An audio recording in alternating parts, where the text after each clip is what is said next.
que no eran la potencia de hoy, pero que sí ya eran una gran potencia mundial.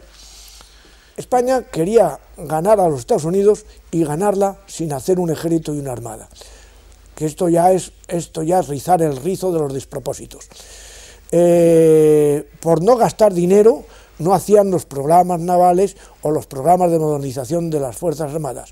Terminaron gastando un dinero varias veces superior al importe de todos los planes posibles y se encontraron con indefensos prácticamente frente a la potencia norteamericana.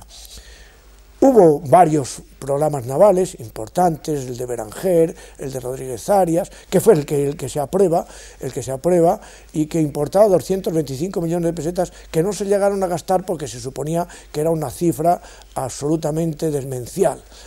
España pudo haber tenido pues varios ejemplares del submarino Peral modernizado, pudo haber tenido una importante flota de cruceros o de cruceros acorazados, pudo haber tenido un elemento naval, si no para medirse con posibilidad de victoria con los Estados Unidos, sí como el efecto disuasorio enorme que hubiera hecho pensar mucho, tanto a Cleveland como a McKinley, aceptar una guerra en el que posiblemente hubieran tenido pérdidas cuantiosísimas.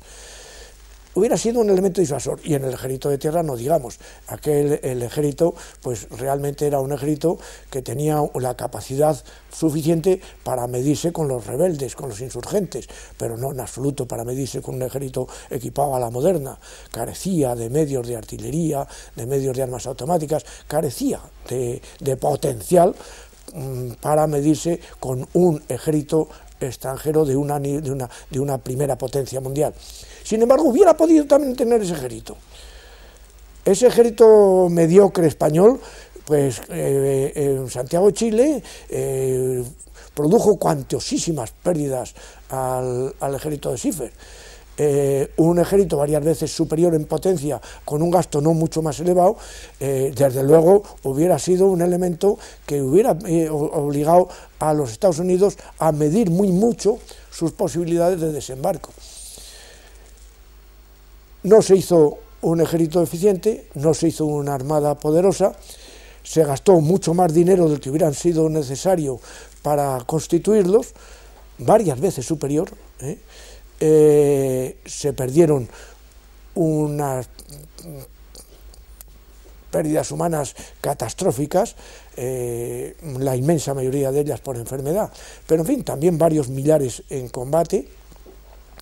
Realmente se siguió una política desatinada. En esta política desatinada las culpas se equilibran. No se pueden echar todas las culpas sobre los políticos, ni se pueden echar todas las culpas sobre los militares. Aquel descabellado debate que se originó en las Cortes, tanto en el Congreso como en el Senado, cuando se habló de las responsabilidades realmente eran de todos. Los militares tuvieron muchísima culpa en que no se hiciera el ejército y la marina debida. Ellos eran los ministros siempre, ellos eran los que hacían el presupuesto y lo manejaban, ellos eran los que podían tener fuerza suficiente como para por lo menos convencer con razones a los políticos de que sus ideas no eran descabelladas, no lo hicieron. Los políticos debieron haber tenido una visión clara de cuáles eran las posibilidades nuestras en el campo internacional, pudieron y debieron haber conseguido apoyos. Hay que tener en cuenta que la pérdida por España de Cuba entrañaba, o por lo menos podía entrañar, no lo entrañó, pero en fin, ponía en peligro las posesiones europeas en las Antillas.